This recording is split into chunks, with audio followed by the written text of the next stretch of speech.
everyone. So this week we have a couple quick tips about getting people to your property. Have you ever had a vacant property where you have to fill it with tenants? Some of the things I think a lot of people don't seem to do because they think it's too much work can have the biggest effects. So when you're advertising for a property, and let's say you're advertising for a week, and then you're going to go show your property and try to find a new tenant to find your property.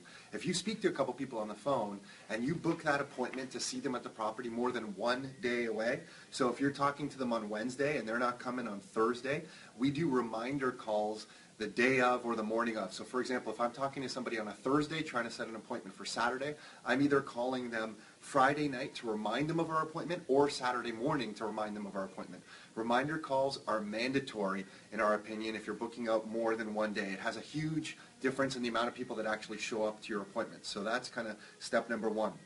And the next thing we do is if you're advertising for a week, you might have some leads, both phone leads, so you have phone numbers and email addresses. We'll call all those people the day before we're going out to the property, and even if we're getting voicemail, we'll leave complete details of the address, where the house is located, how to get there, major intersections, what time we're going to be there, our cell phone numbers if they want to call us, and we'll do the same thing on email. And we'll do that to everybody, even if we can't get a hold of them, with hopes that a couple extra people might show up when we're showing the property. So that's how we kind of take care of the leads that we haven't been able to speak of. That's been of great success to us as well.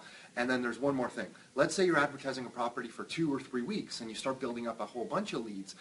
What we've done to save some time in the past is we've emailed the ones that we have email addresses of the day before we go out saying, hey, we're going to be at the property tomorrow, here's a map, and give them all directions and phone numbers to contact us.